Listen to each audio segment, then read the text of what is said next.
and welcome back. We're still in module 3, but we've now made it to lesson 5. And lesson 5 is about skills.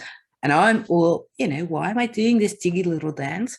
Because there's brand new stuff in skills. Well, if you're, watching this as this course first rolls out, gotta speak more clearly. So there's new things. I haven't even seen a lot of people talk about it yet. So as soon as we have released this module, when you have access to it, I'm actually also going to share the worksheet publicly on LinkedIn for the rest of the world, because it's just too good what's happening at the moment. Let me share my screen. Righto. Module 3, lesson 6, skills are now appearing in different places.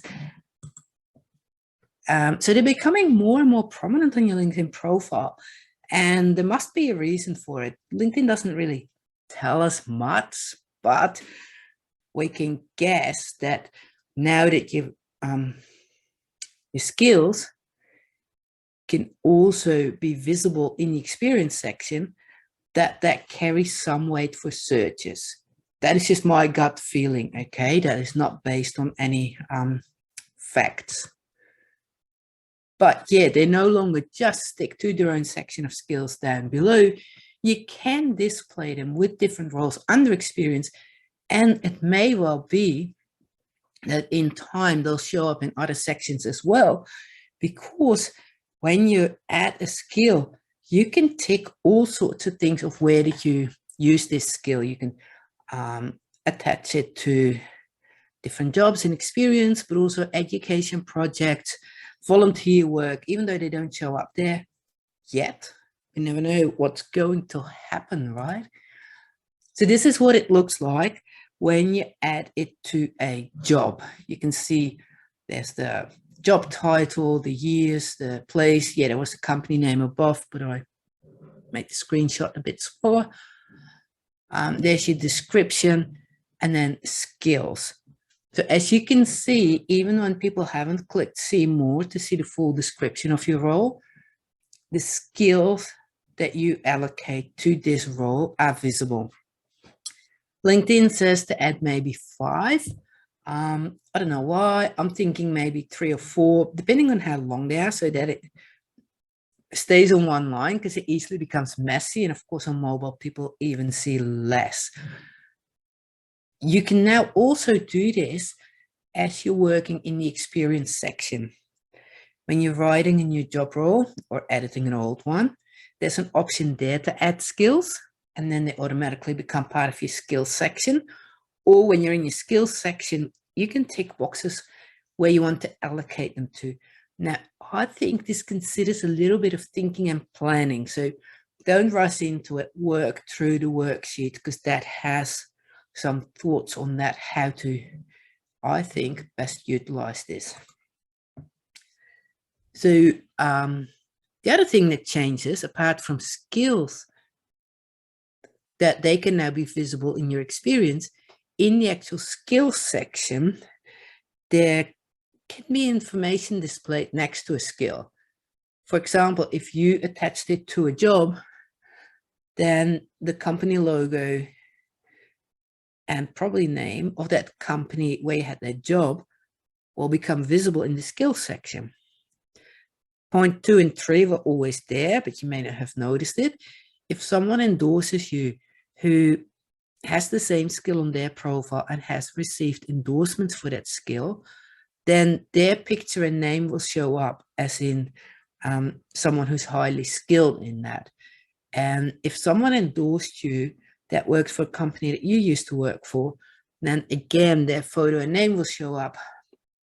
I know the company logo, look, showing your colleague. So let me show you what it looks like. So this LinkedIn training is in my skills section.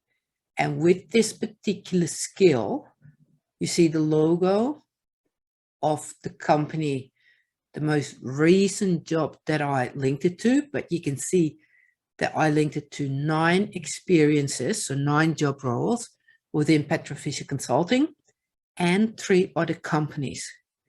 So we can click on this also on someone else's profile to see where I've used that skill. You can also see that I've been endorsed by Ron this year and 2 others who are highly skilled at this. And when we click it, you can see the 2 others. And you can also see that I've been endorsed by 2 colleagues at Access Netherlands. And again, you can click on it or here on show all details. Yeah, so these are some things. These highly skilled and colleagues were already there, but this bit is new. So that's also why I say we need to do a bit of thinking about this. There it goes, thinking. Yeah, because the things you want to think about is how many skills do you want to show with each role?